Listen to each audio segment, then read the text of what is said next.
عورت سحری میں سب سے پہلے جاگتی ہے اور سب گھر والوں کے لیے سحری تیار کرتی ہے، لیکن سب سے آخر میں کھاتی ہے۔ روزہ رکھنے کے بعد دوپہر میں بچوں کو کھانا کھلاتی ہے، پھر 4 بجے کے بعد سے افطاری تک اپنے خاندان والوں کے لیے افطاری تیار کرنے میں لگ جاتی ہے۔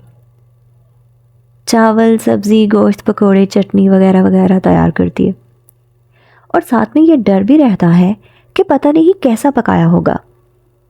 ساس اور سسر کے لیے الگ چیزیں پکاتی ہے، اور ساتھ ساتھ میں افطاری سے پہلے شوہر کے غصے کو صبر سے جھیلنا بھی پڑتا ہے۔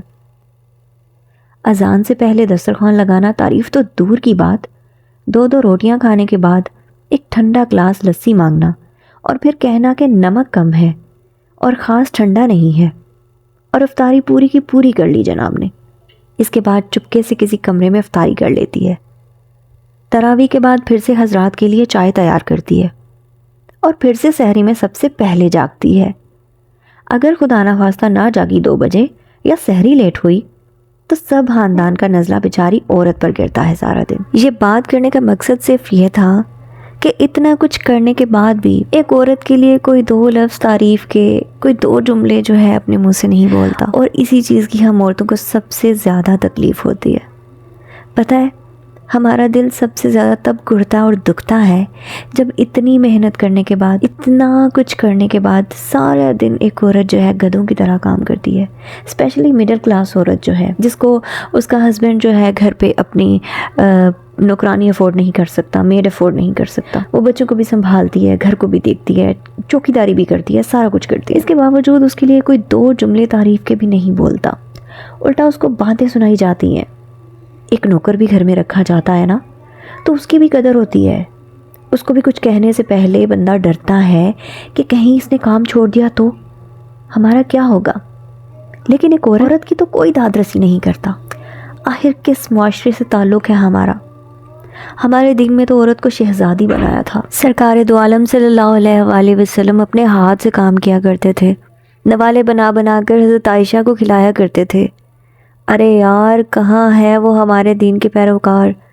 میں مانتی ہوں کہ آج کل بہت مشکل ہے باہر کو بھی اور گھر کو بھی ساتھ لے کر چلنا، لیکن آپ اس عورت کے بارے میں بھی تو سوچیں جس کو آپ اٹھا کر لے آئے ہو گھر میں۔ مجھے تو لگتا ہے کہ یہاں پر لوگ جو ہیں وہ، شہزادی تو بڑی دور کی بات ہے، کوئی نوکرانی بھی سمجھو تو بہت بڑی بات ہے۔ ہمارے ہاں نا ہر گھر کی یہی کہانی ہے، ہر دوسری عورت جو ہے وہ یہی رونا رو رہی ہوتی ہے، تو اس کے پیچھے کوئی نہ کوئی وجہ تو ضرور ہوگی نا۔ ہمیں اس چیز کو دیکھنے کے لیے اس چیز پر غور کرنے کی ضرورت ہے، اور ہر بندے کو فرداً اپنے آپ کو بدلنے کی ضرورت ہے، تبھی یہ معاشرہ جو ہے وہ چینج ہوگا۔ ایک عورت جو آپ کے لیے سب کچھ کرتی ہے، اگر وہ آپ کے بچے سنبھالتی ہے تو وہ آیا کا کام کرتی ہے، اور اگر آپ کا گھر سنبھالتی ہے تو وہ چوکیداری کرتی ہے، اور اگر آپ کے گھر کی صاف صفائی کرتی ہے، برتن دھوتی ہے، تو وہ میڈ کا کام بھی کرتی ہے۔ آخر ایسا کون سا کام ہے جو وہ نہیں کرتی؟ آپ ایک عورت کے سر پر اپنے گھر کو چھوڑ کر سارا دن چلے جاتے ہیں، اور کئی مردوں کا تو کام ایسا ہوتا ہے کہ ان کو ہفتہ گھر سے باہر رہنا پڑتا ہے، اور کچھ آؤٹ آف کنٹری جاتے ہیں کمانے کے لیے، تو وہ کس کے سر پر چھوڑ کر جاتے ہیں؟ اپنے بچوں کو اپنی بیوی کے سر پر چھوڑ کر جاتے ہیں نا۔ تو کیا سمجھتے ہیں آپ کہ اس کام کی کوئی اجرت ہے؟ اس کام کی کوئی اجرت نہیں ہے۔ ہاں، اگر آپ دے سکتے ہیں تو آپ اس کو تھوڑی سی عزت دے دیں، پیار دے دیں، اس کو مان دے دیں تھوڑا سا، تو وہ خوش ہو جائے گی، اور یہی اس چیز کی اجرت ہے۔ اگر آپ اس کو عزت دیتے ہو نا، تو میں سمجھتی ہوں کہ اس سے بڑی اور کوئی چیز نہیں ہوتی، اور ایسا ہونا چاہیے۔ عورتیں تو چھوٹی چھوٹی چیزوں سے خوش ہو جاتی ہیں یار۔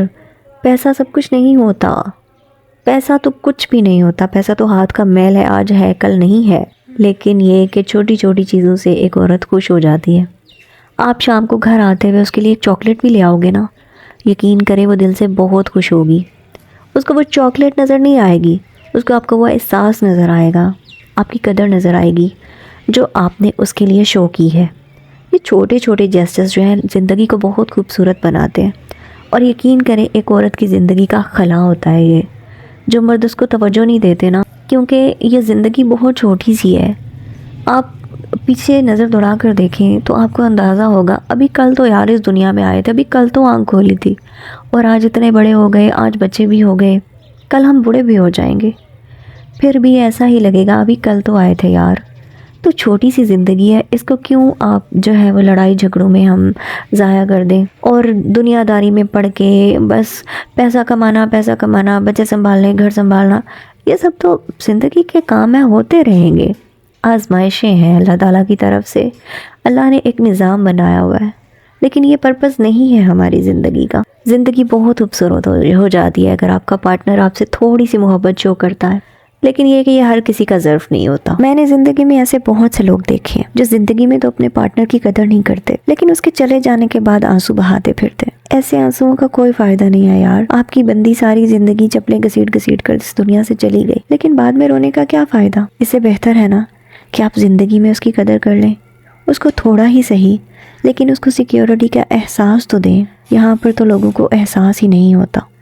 کچھ دن پہلے ہمارا ایک مال میں جانا ہوا، وہاں پر ایک شخص اپنی بیوی بچوں کو لے کر شاپنگ کے لیے آیا ہوا تھا۔ اس کو کچھ لوگ وہاں مل گئے، اپنے کام سے ریلیٹ کرتے تھے، جو وہ ان سے میٹنگ کرنا شروع ہو گیا، بات چیت کرنا شروع ہو گیا۔ وہ عورت اپنے بچوں کو لے کر شاپنگ کرتی رہی، سٹیئرز اترتے ہوئے اس عورت کا پاؤں پھسلا اور وہ بیچاری گر گئی۔ بچے بھاگتے ہوئے بابا کے پاس گئے، بابا ماما گر گئی ہیں، اور بابا کے کان پر تو جوں تک نہیں رینگی۔ بہت ہی زیادہ افسوس ہوا یہ سب دیکھ کر۔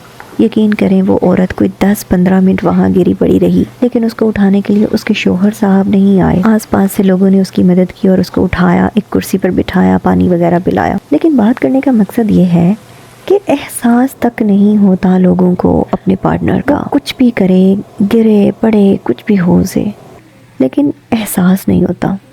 تو کیا کرنا ایسی زندگی کا یار؟ ایسے شخص کے ساتھ آپ ساری زندگی گزار دیتے ہو جسے آپ کا احساس تک نہیں ہوتا، اور وہی عورت کل کو کسی وجہ سے اس دنیا سے چلی جاتی ہے، تو پھر اس کے جانے کے بعد یہ مرد حضرات، ان کو اندازہ ہوتا ہے کہ وہ کیا تھی ہمارے لیے۔ ان کو پتہ چلتا ہے کہ زندگی تو ہم نے ایسی گزار دی، زندگی تو اسی کے ساتھ تھی، وہی تو ہمارا سب کچھ تھی، اسی نے تو ہمیں ڈھانپا ہوا تھا، اسی کی وجہ سے تو ہم جی رہے تھے، اس کے بغیر کیا زندگی ہے؟ تو پلیز خدا را اپنے پارٹنر کی قدر کریں، کیونکہ یہ زندگی بار بار نہیں ملتی۔ تو افطاری کی تیاری ہو چکی ہے، ٹیبل لگ چکا ہے اور سورج بس غروب ہو رہا ہے، اور پھر ہم لوگ روزہ کھولیں گے۔ آپ لوگ بھی دعاؤں میں یاد رکھیے گا، ہم بھی آپ کے لیے دعا کرتے ہیں۔ اور یہ تھا آج کا ہمارا ولاگ۔ اگر پسند آئے تو پلیز شیئر کریں، لائک کریں، سبسکرائب کریں، and thank you so much for watching. Bye bye, take care, اللہ حافظ۔